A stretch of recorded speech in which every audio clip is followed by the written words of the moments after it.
Nova Estela Ciência e Debate, um programa da PUC São Paulo, da TV PUC, um programa que busca trazer a cada semana um convidado novo, um convidado que vai nos ajudar a conhecer a origem da ciência moderna, a origem da ciência e da tecnologia que tomou conta do nosso planeta, tomou conta da nossa vida, da nossa habitação, da nossa mente, né? A gente pensa em ciência, pensa em tecnologia, e muitas vezes a gente conhece muito pouco da origem dessa ciência, dos caminhos muito complexos que a gente vai descobrindo, que as culturas, as sociedades trilharam para chegar nesse momento que a gente vive, e às vezes por falta de conhecimento da história a gente não consegue traçar os rumos, entender os rumos que a ciência e a sociedade vão tomando.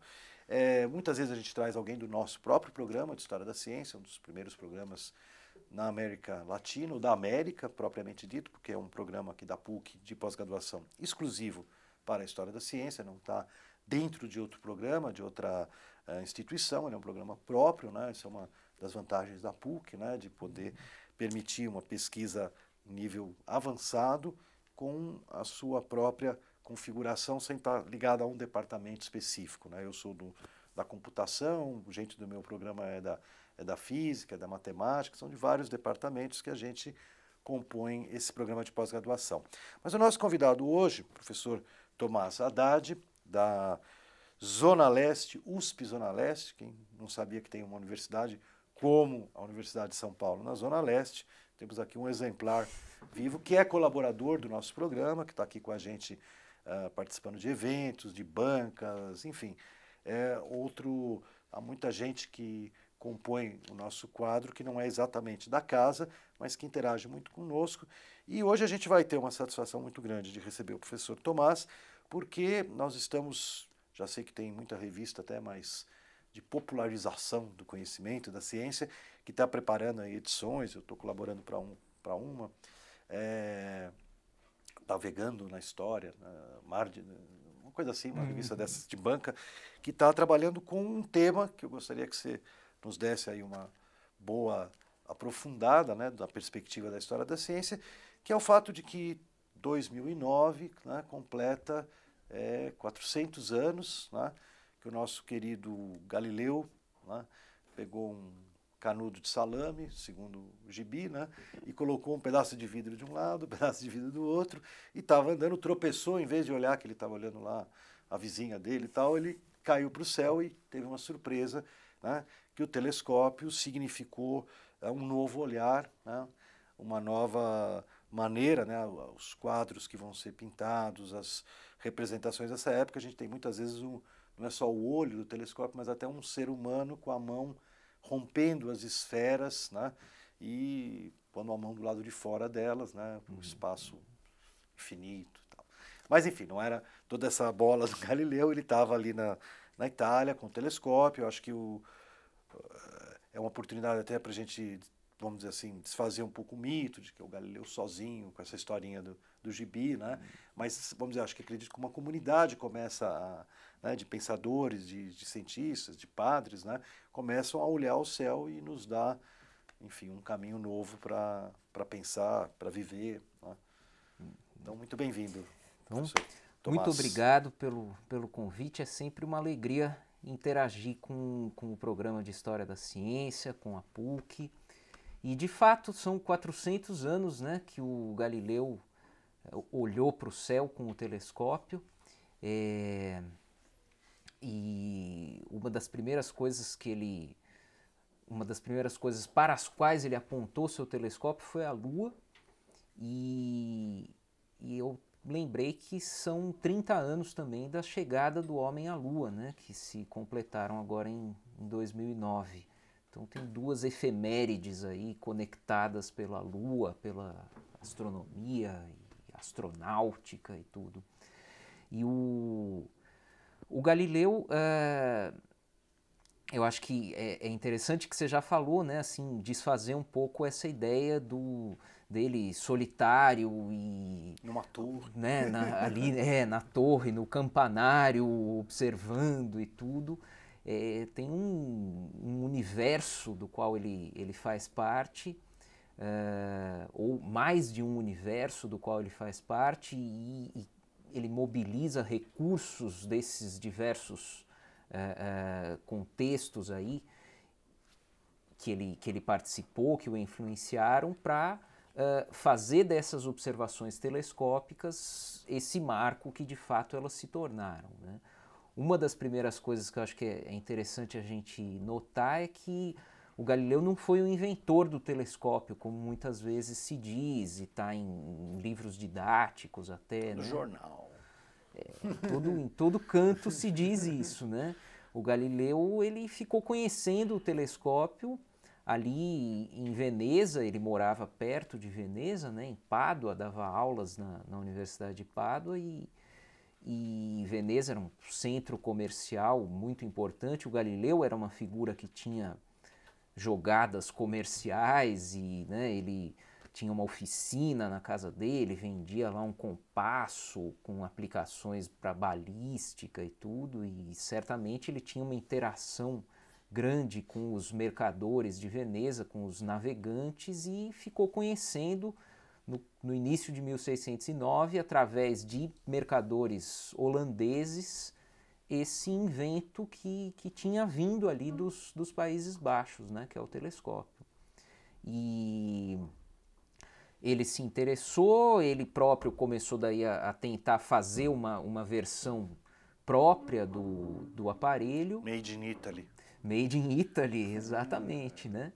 E O salame italiano era melhor que o holandês. que o salame holandês, isso, né, é muito conhecido já. E ele acabou conseguindo fazer um telescópio bom, né, em poucos meses, um telescópio com um aumento maior do que os primeiros com os quais ele tinha tido contato, e apontou para o céu, como você estava dizendo, caiu, tropeçou, por alguma razão ele apontou o telescópio para o céu. E isso começou a abrir alguns caminhos muito importantes para a história da ciência, né? Já em 1609, o Galileu observa os satélites de Júpiter, né?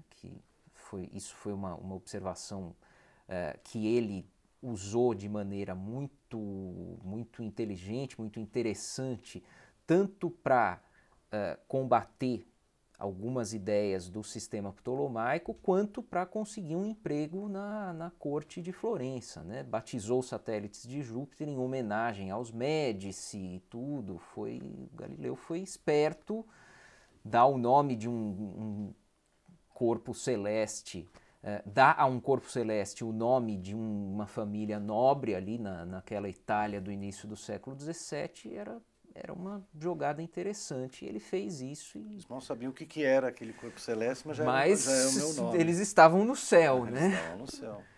E Galileu observou também estrelas duplas, e fez muito uso disso também para sua defesa do sistema copernicano, o fato de que as estrelas aparentemente não aumentavam de tamanho quando observadas pelo telescópio.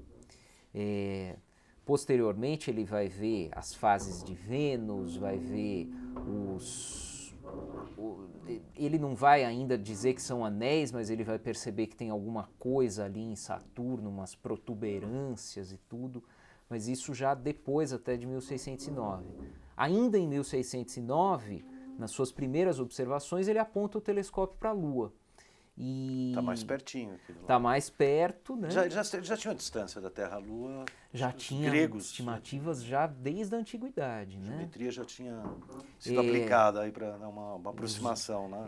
Usando eclipses, né? Usando a turma sabe que a Lua estava ali pertinho, era o primeiro lugar que a gente ia pôr o pé. Já estavam preparando, né? E jogar um lixinho industrial, ninguém conta. E o Galileu então olhou para a Lua e... O que ele viu na Lua?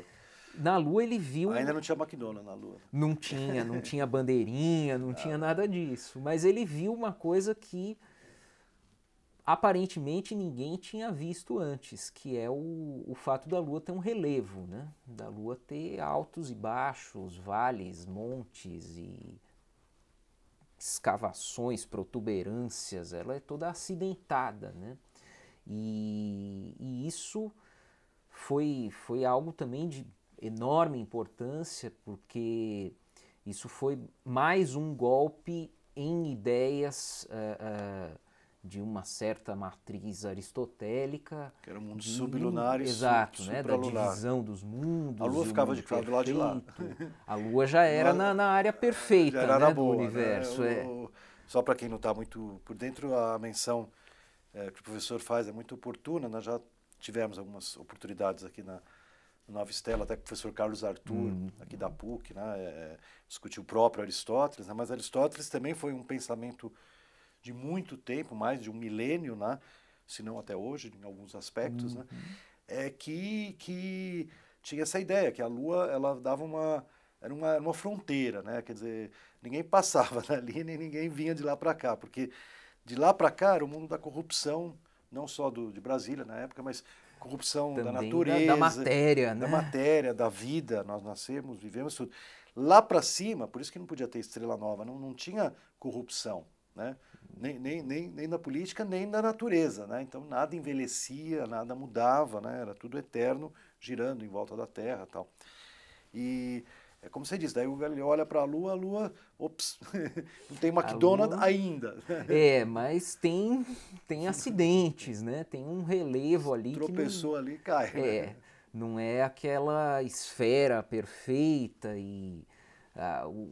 os aristotélicos procuravam até explicar aquilo que a gente vê a olho nu na Lua, que são aquelas diferenças de brilho, né? As regiões mais acinzentadas, mais brancas. Eles achavam que talvez fosse uma variação da densidade da matéria da qual a Lua era composta, mas nunca sugeriam que essas diferenças de tonalidade poderiam ser devidas a sombras, a buracos, grandes, montanhas e coisas assim. Cratera. E o Galileu deixa isso muito claro nos seus primeiros desenhos já da Lua. Foram descobertos ao longo dos últimos 100 anos, inclusive acho que em 2008 foi descoberto mais um desenho que o Galileu fez da Lua. Ele fazia aquarelas da Lua. Arte e ciência naquela época estava mais... Estavam, né? Leonardo da Vinci. Próximas, exatamente. Isso é outra coisa que é interessante, que assim, especula-se que o Galileu, por ter tido uma formação na academia de desenho de Florença na sua juventude, teria sido capaz, por causa dessa formação, de interpretar aquele padrão de claro e escuro como um padrão gerado por um relevo e não um padrão gerado por variações de densidade, qualquer coisa assim. Então é mais um exemplo, né, de como o Galileu mobiliza conhecimentos que ele obteve em outras esferas, outros contextos ali da sua época, para um fim que acabou se tornando muito relevante para a história da ciência. E esses desenhos do Galileu, a gente enxerga, eu já vi, quer dizer, em livros, toda vez que mencionam a obra de Galileu, ou a própria reprodução do Mensageiro das Estrelas tem, mas não são as aquarelas, a gente tem... É impresso em preto e branco ali e tal. Sim. Essas aquarelas estão aonde? Você falou que foram até descobertas. Essas aquarelas estão preservadas na Itália. Eu tenho quase certeza que elas se encontram no Museu de História da Ciência de Florença. E são imagens, né, muito bonitas, dá para a gente ter acesso a elas pela internet e tudo. E elas são uma etapa preliminar desses desenhos finais, das gravuras que vão compor o Mensageiro das Estrelas. E é muito interessante até, né, que tem gente que olhou para essas aquarelas ou para os desenhos, para as gravuras do Mensageiro, e pelo tamanho da sombra, né, ou da região escura e da região clara da Lua, chegaram até a estimar que dia que o Galileu observou, que hora que ele observou a Lua. É uma história da ciência aplicada, e meio experimental que o pessoal fez, que é curiosa, é interessante. E essas representações que ele faz da Lua, eu imagino que elas abrem aí um campo para muita gente fazer representação da Lua. Sim. Acho que até hoje ainda se faz. Sim. Afinal, ainda não foi loteado, então deve ter gente... Ainda dá para, né? Você lembra, quando o homem chegou na Lua, eu lembro que, coitado, algumas pessoas aqui no centro de São Paulo foram enganadas porque tem gente que saiu vendendo, né? Olha, eu tenho aqui um... Não, como se vendia a terra... terreninho da Lua, eu tenho né? um terreninho, parece que teve gente que comprou. Tem hoje um documento Podem lá. ter até hoje a escritura, mas não sei se né? O cartório a propriedade vai reconhecer a firma, mas... enfim, como é que é essa história desse mapeamento da Lua? Então, né? daí... Pobre Lua dos poetas, como diz Gilberto Gil. O Galileu inaugura uma tradição de mapear a Lua, uma área que ficou chamada até de selenografia, né? Que é a cartografia lunar. Selene é um nome grego para a Lua e tudo. E a selenografia no século XVII foi um campo importante de atuação dos astrônomos. Quase que simultaneamente com o Galileu, um inglês já estava também observando a Lua com o telescópio, um sujeito chamado Thomas Harriot, e ele deixou também os seus desenhos. Ele estava lá na Inglaterra. Estava na Inglaterra. Do outro lado do mar. Isso. Interessante. E deixou seus desenhos também. É muito discutido por historiadores da ciência e até por historiadores da arte, da cultura atual e tudo, se os desenhos do Harriot são... em que sentido que eles são diferentes dos desenhos do Galileu? Porque a princípio, quando você olha para os desenhos do Harriot, dá a impressão que ele não sacou que tinha relevo na Lua. Parece que são... Né, ele fez uns desenhos que a Lua pareceria assim, cheia de uns rabiscos, mas não com essa ideia do alto e baixo. Mas ultimamente tem alguns historiadores que têm posto isso em questão e dito que não, olha, nos desenhos do Harriot também já dá para perceber que ele estava indo nesse caminho da percepção do relevo lunar. Daí, em 1609 também que ele faz. Na década seguinte, até 1620, muitas pessoas já começam a observar a Lua com o telescópio, na Europa inteira e no resto do mundo. Um grupo importante de observadores da Lua, importante especialmente para mim, porque eu tenho estudado esses indivíduos, foram alguns jesuítas de Roma e jesuítas também que estavam no Oriente, que se correspondiam com Galileu, adotaram o telescópio como um instrumento da sua pesquisa, do seu trabalho astronômico muito cedo. Puseram debaixo do braço e levaram para a China. Telescópio. Tem cartas deles pedindo o telescópio, mandam o telescópio para cá. Onde a companhia chegava, o telescópio ia junto. O telescópio estava lá. Legal. E os holandeses também começaram a olhar bastante a Lua. E na década de 1620, a gente começa a ter os mapas mesmo da Lua, já tentando dar nomes às regiões, aos acidentes e tudo. Um dos primeiros é um mapa feito por um flamengo que servia a coroa espanhola como cartógrafo, chamado Michael van Langren, e já é um mapa que tem uma característica assim compartilhada com a cartografia terrestre, né? A gente olha para aquilo porque quando você olha para as imagens do Galileu, do Harriot, elas ainda dão a sensação de serem pinturas, desenhos da Lua. Mas isso vai aos poucos se transformando numa cartografia mesmo da Lua, com uma preocupação projetiva, uma preocupação toponímica, uma preocupação de escala, todo esse tipo de coisa, que sem dúvida tem a ver com coisas que estavam ocorrendo na cartografia terrestre e com a penetração cada vez maior do telescópio em diversas comunidades de cientistas, de pensadores dessa época.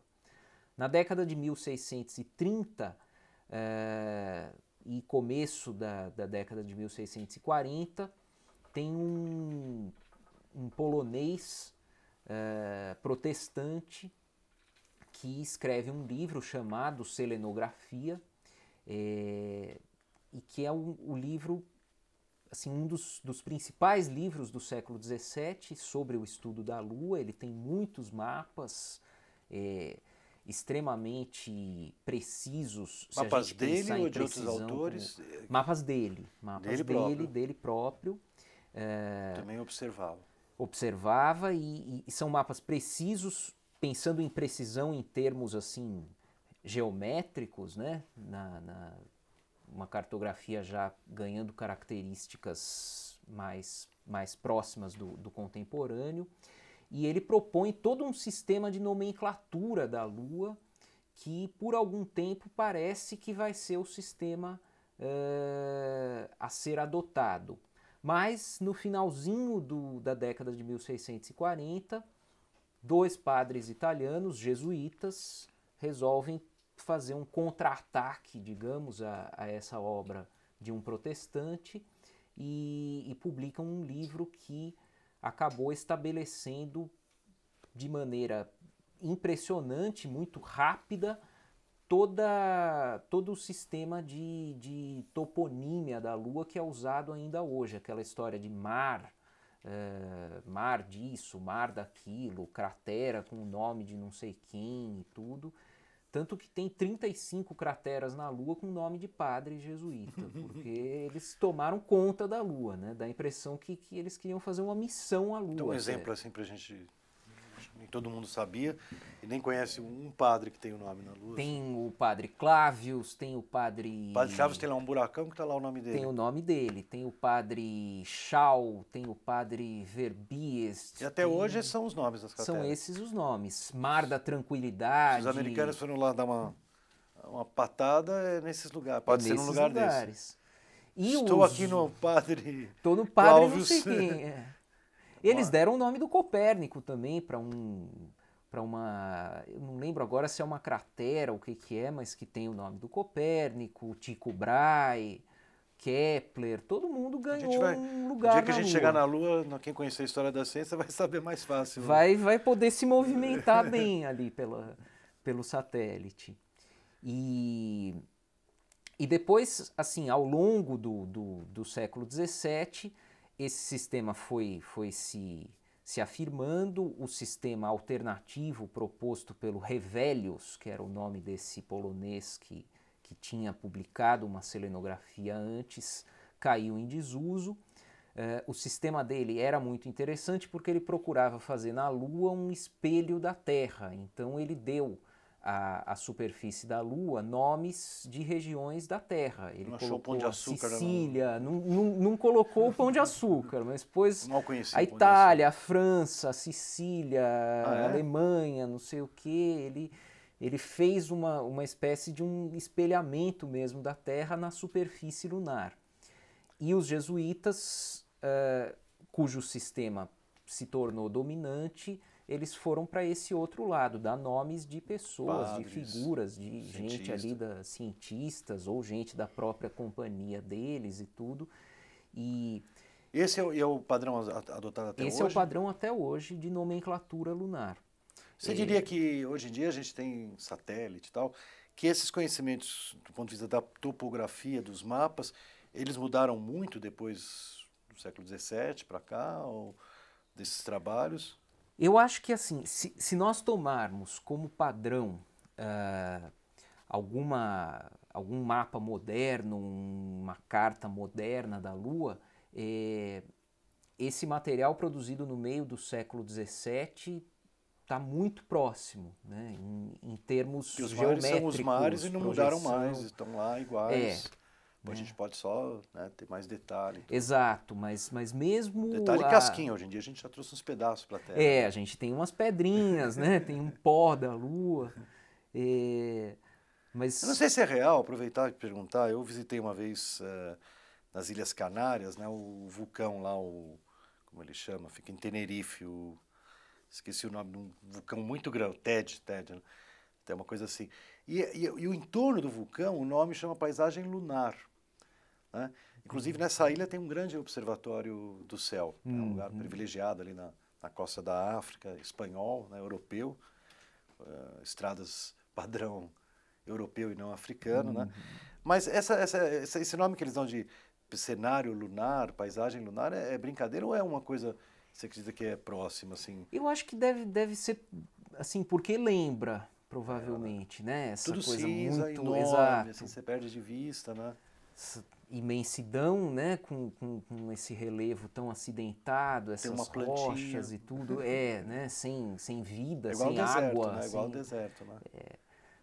Tem lugares que parecem Marte, né? Acho que tem alguns desertos nos Estados Unidos que são semelhantes àquelas paisagens marcianas que... Marte também está sendo cartografado, né? Não é Tem- daquela época. Isso já é mais recente, né? Não é o Bom, século XVII. Tomás, a gente vai ter que novamente, teríamos muita oportunidade de... Vamos ter muita oportunidade de voltar, eu acho que a gente não esgotou o assunto, demos uma pincelada nesses 400 anos de observação do céu. Eu já ouvi gente falando que do jeito que as coisas vão, a gente vai dar um salto, novo salto, como Galileu deu, porque os novos, né, aparelhos que estão sendo construídos para olhar para o céu vão estar numa escala, né, como era o olho humano para o telescópio para esses novos radares aí, vão ter essa escala de diferença e nós vamos conseguir enxergar, né, gases se existirem, né? Parece que essa semana aí, esses dias já andaram achando metano fora do sistema solar e tal, que é o que se espera agora com essa nova tecnologia. Mas o nosso caminho é para frente, o nosso caminho é para trás, né? Nova Estela, esse debate se despede por hoje. Esperamos que, conhecendo um pouco mais, principalmente da descoberta do relevo, né, da Lua, da natureza da Lua, que foi uma grande transformação, a gente consiga também iluminar o nosso presente para pensar novas revoluções, novos pensamentos.